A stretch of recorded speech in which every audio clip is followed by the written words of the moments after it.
moving the American dream south. We're going to talk about that from Guatemala on today's Hot Zone. This is the Hot Zone. Engaging with the news in a whole new way, international war correspondent Chuck Holton brings insight into areas of crisis and lets you help those affected. So we just got to this tiny mountain village up here in the mountains of Guatemala. And Carlos, our Guatemalan fixer, what's the name of this town again? This town is named Yalambojoch. Yalambojoch. Yalambojoch. It's located in the province of Nentong in the department of Huehuetenango. Huehuetenango. So we're way in the northern part of Guatemala, and very safe, tranquil, peaceful valley here. Look at these beautiful kids. Hola muchachos, ¿cómo estamos? Did they use the word peleito here? No, patojo chavito. Chavito. They're playing marbles. Remix. What? Where's your iPhone? Where's your iPhone? Why aren't you playing video games right now? What's wrong with you kids, huh? And the people here speak a dialect of some ancient language called Chuk, and nothing like Spanish, I'll tell you that. And so the reason I'm here in this village is because it's basically a ghost town. It had, I believe, upwards of 1,500, maybe 2,000 people at one time. Last night I met with the mayor of the town, and he told me that the town today is looking at maybe 200 people. Más o menos unos, aquí en la aldea más o menos unos 200. ¿Cuál porcentaje del población? Casi la mayoría está allí. La mayoría quedó. Se fue. They're down to maybe 200 people. So we wanted to know why, and as it turns out, the reason for this town, declining like that, doesn't have to do with gentrification. It doesn't have to do with anything except for migration. Almost the entire town has migrated to the United States, and especially the men. So as I've been walking around the town today, I've seen almost exclusively women and children that are here. They say there's only maybe 150 people left, 200 people left in the town right now. The men that I've seen are either kind of infirm, very drunk maybe. I saw one really drunk guy, and or they're working on construction. And that's the other kind of interesting thing about this town. It's a desperately poor town, and that's one of the reasons that's cited for the people going to the United States. But there's new construction popping up all over the place, and the houses are being built, and these are big houses. I'm going to show you some of these houses. They're being built with remittances, money that's being sent back from the United States. So I'm going to show you a little bit just as I walk around the village. I'm going to talk a little bit about that. Right now, I want you to hear a little bit from my friend that I'm here with, Todd Bensman, talking about what's going on in this village. Sure. Well, what all of us know from the media repeatedly, especially over the last couple of years, is that the reason that Guatemalans and other Central Americans are leaving their homes and going to the United States is because they're under dire threat from gangs and criminal elements and violence and government persecution and those sorts of things. And so, we must feel sympathy for them because, they have to live and they want to come to the United States. This is an indigenous Mayan village. Most of the people have lived here for generation after generation. Typically, they live in huts that are made out of mud. Often it's lumber, concrete floors in some of the places, dirt in others. These are very primitive dwellings and not modern. There are very few modern conveniences attached to them. But what's happening now is that people are building these, fantastic, beautiful, modern houses with tile, concrete, electricity, window flourishes, brass, that sort of thing, and indoor plumbing. And that has spurred an immigration to the United States so that they also can have a home like their neighbors. What we found here is almost zero crime. Nobody gets hurt. There's no gang problem. Nobody can possibly argue that there is a threat to life and limb in this town. First of all, it's too geographically remote. Second of all, they do community policing here and wrap up any kind of problem pretty quickly. So it's a very peaceful place. The people who die here die of old age in bed. So you can't argue that people are fleeing this place. But what you can say is that people are leaving this place to keep up with the Joneses, with their houses, with their housing. And we have been told that repeatedly by the people who are actually building the houses. So there are 3 churches in this village. This one's the Catholic Church. And obviously attendance is way down because there's nobody here. Like I said, it's almost surreal walking around this town because it is inhabited, but it should have several thousand people in it. And there's just very few people. There's a drunk guy down there stumbling down the road. It's like I've been here for 12 hours and I feel like I know everybody in town already. This is the main square. Hey, there's a couple more buddies. Hola, ¿cómo estás? Mira, ¿qué tiene? Caña real. Hecho en México. Hecho en México, que es licor de caña. Sí. Oh, ¿fuerte? Domínguez, Chiapas. Está fuerte. Ah, sí. Oh, wow. ¿Pero dulce o no? No. Hecho de azúcar, pero... Es algo dulce. ¿Es algo dulce? ¿Quieres Oh. probar? No, porque muy temprano. En la tarde, sí. En la tarde. Anyway, this is the... so there's a couple of the drunk guys. This is the... No, pues ahí está, ahí está la policía allá. Otra vez, si quieres. Está adentro. Okay. This is the city hall of the town, and it's locked. No hay. No, está bien, voy a regresar. ¿Y qué es esto? Miren, muéstrame eso. ¿Cuál? Ese.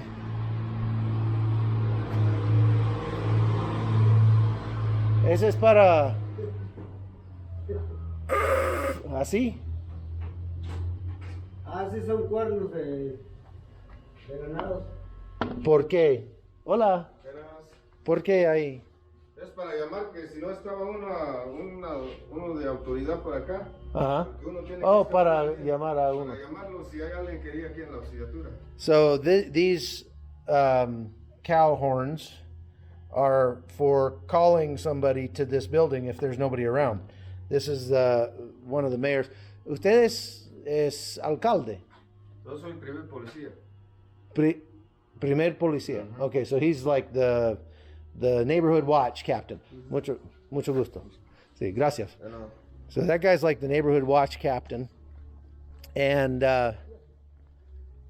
I've already met all 3 of those people in the last 12 hours. Like I said, I feel like I know everybody in town already. It's very foggy here. We're up pretty high. It was super cold here last night and just kind of rainy this morning. But this is really interesting just walking around this town. And kind of, there's empty houses everywhere. Some of them have fencing like this right here all the way around the house, just kind of boarded up.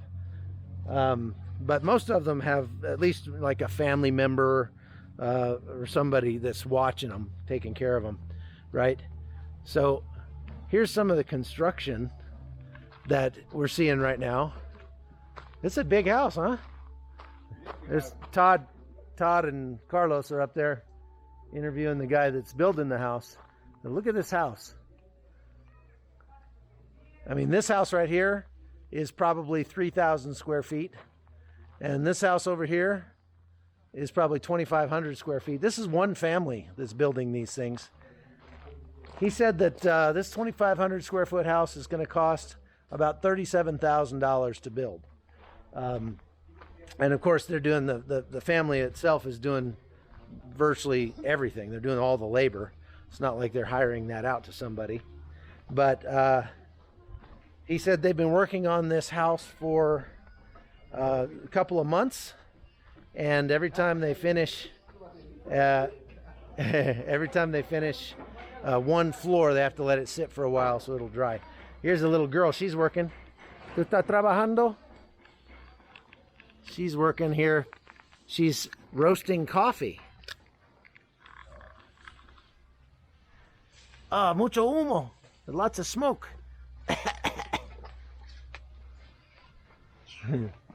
Isn't she cute? Oh, she's precious. Look at that little one. That's great. So there's a lot of coffee in this area, and I'm going to take a picture of this little girl. She's too cute not to. This is the town jail behind me. It's just got wooden bars and a big old lock on the door.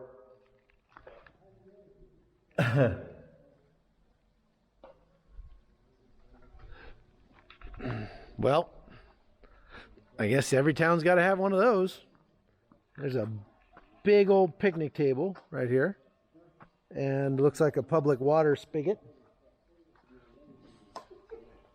This is I talked to a lady back there that said she said the water for the town is provided by a spring up in the mountain, and so it's free for everybody. She said her electric bill could run maybe about $10 a month, and that's really the only bill they have. That's it. They don't have other than of course groceries and things like that, but they grow most of their food or raise it, and so things like sugar. They'd have to buy that. They grow their own coffee even. You see a lot of, like right here, bean plants. These are some kind of beans right here growing. There's some kind of fruit up there I don't really recognize. I'm not sure what that is. I'd like to know. So all around town there's just little plots of beans or bananas or whatever, plantain, things like that. There's a couple of little kiosks as far as general stores. I talked to one store owner, and she said that they get their product from the next town over, which is not much bigger than this one. So this is not a problem of everybody leaving. It's not a problem that is unique to this town. Lots of the little villages around this area, in this whole region of Guatemala, have seen the same issues. It's the same things. So here is the town store, general store. Hola. Buenas. Hay varios productos que vienen ¿de dónde? De la capital de Guatemala. ¿Dónde? De Guatemala. La capital. De Tegucigalpa. No, Guatemala. Tegucigalpa es Honduras. Oh, sí, Guatemala City. Sí. Hola, baby. Qué precioso. ¿Cuántos meses tiene? 4 meses. 4 meses. Wow. ¿Y dónde está su papá? Aquí. Aquí mismo. Okay. No salió. So these dudes back here are working hard on the house, getting the concrete put up and the repale for the adobe. And And I'll show you the old house, what they're moving from. Let's come look over here.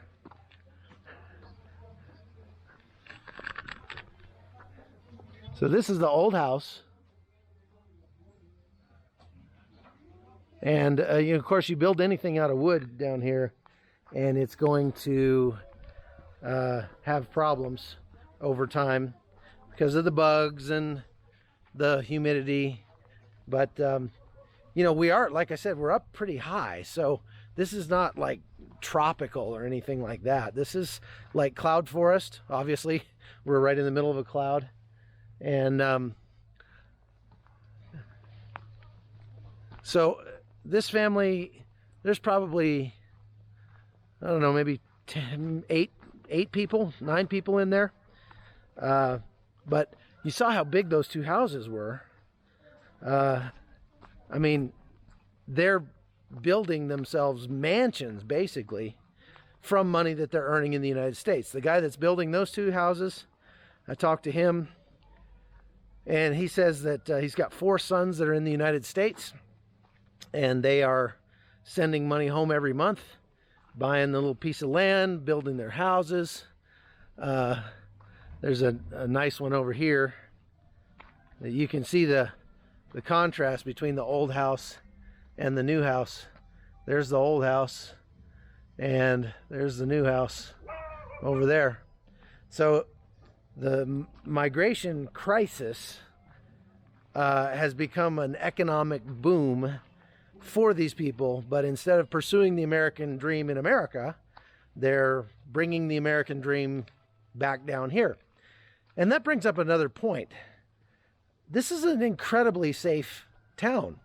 I've been asking around today, and there has not been a murder in this town since the Civil War ended in 1982. And so there's no crime there. We met the police chief. He's not a police. They don't have police here. They have a neighborhood watch, and that's it. And we met the guy in charge of that. He's probably the most bored guy in town because there's no crime. But we talked to somebody last night who said that if anybody steals anything here or does anything like that, that the whole town just knows who it is. They get together. I mean, if there's only 200 people in this town, obviously you're going to know who did it, and they get together and they throw them out. But there's another really nice house behind me. Again, all of these nice houses are built with remittances. They're built with money sent back from the United States by people who have migrated for economic reasons. That's my point. They're not migrating because they're being persecuted by their government. They're not migrating because they're being threatened by the gangs. There are no gangs here. And so they're migrating for economic reasons. And that means that they don't have an asylum claim. However, there's a loophole that they have found and exploited. The people from this town, like I said, are descended from an indigenous group that speaks this language called Chuk. And if you get to the United States and you show up at Border Patrol, your first contact with anybody from the U.S., and you tell them that what happens is they talk to you in Spanish and arrange an interview for you. So you tell them, I've been persecuted or whatever. And I'm talking with the people who do those interviews. The stories that they get are so ridiculously consistent. Everybody has been beaten by a policeman on the southeast corner of the park in town and called a dirty Indian, something like that. Everybody has the same story. And they do that interview in Spanish, but then when they get then they get passed along to an actual asylum interview. And if you're from this area, and again, you're coming for economic reasons, you can't say, well, I'm just coming to get a better job, because they will deny you asylum. So, and now they've really tightened up the rules for asylum. They've really tightened things up so that Now it's much harder for people to make an asylum claim, where it used to be if you said, yeah, I've been beaten by a police officer, then that would qualify you. Now it may not, because you're not being persecuted by your government per se, right? So, but here's the loophole. These people have figured out that if you tell them that you don't speak Spanish, you only speak Chuk, well, they just pass you right through. They just wave you on into the country. Because if they don't have a translator who can speak Chuk, and you can imagine they don't, then you're in. That's it. You're in. So even though they conducted their first contact with the Border Patrol agent in Spanish, when they get to their asylum interview, all they have to do is claim they don't speak Spanish, and they're in. They're waved into the United States, and they can stay there pending an asylum hearing, which might be between months and years away. So obviously they're taking advantage of the system. And look, despite the fact that these people lived here in this village and were poor, and you feel for poor people, you want to help poor people, but despite that, there's a term for what they're doing. It's called fraud. So let's review. The majority of the residents of this town have moved to the United States, entered illegally, making fraudulent asylum claims, getting jobs in the U.S., and they're sending their money back here to build big houses. And so in this town, keeping up with the Joneses means making a perilous trip north and working for a few years and then building your big house and coming back home. However, here's the problem. Well, there's several problems with that. First of all, it's getting much harder to get into the United States. And so several of these guys who have left more recently have found themselves denied at the U.S. Port of Entry, in which case the $10,000 that they borrowed from a loan shark, essentially a coyote, they now owe, and they don't have any way to make money to pay it back. And so they come back here and they end up in a much worse state than they started. That's not good.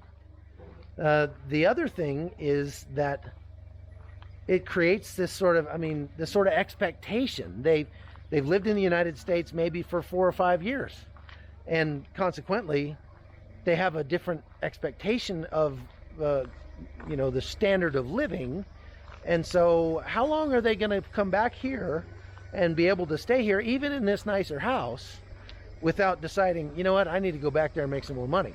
And I say that because I already talked to one guy today who said exactly that. He was in the United States. He ended up staying for 12 years and then came back here to care for his ailing mother. But he said, boy, as soon as I can, I'm gonna get back to the United States, because I can just, I can have a better life. And in their case, a better life means I can make more money. Because think about it. Is it a better life in the United States? Here in this village, there's literally no crime. There's no taxes. You pay no taxes. You have very little in the way of bills. I mean, there's no insurance. There's no, water bill. You might have a $6 or $8 a month light bill. The kids are happy running around, playing in the street. I have not seen a kid on a smartphone yet since we've been here. Yesterday, I saw some young boys playing marbles in the street. Do you know how long it's been since I've seen anybody play marbles in the United States? I used to play marbles when I was a kid in elementary school, but kids don't play marbles anymore. They play with smartphones. And so that's what I'm talking about. Like, is it really a better life to go to the United States, pay taxes, face the crime, all the complications of American life, or are they being sold a lie? And that's really what it comes down to. So we're going to talk more about it this week. Thanks for watching The Hot Zone. I'm Chuck Holton. We'll talk to you later.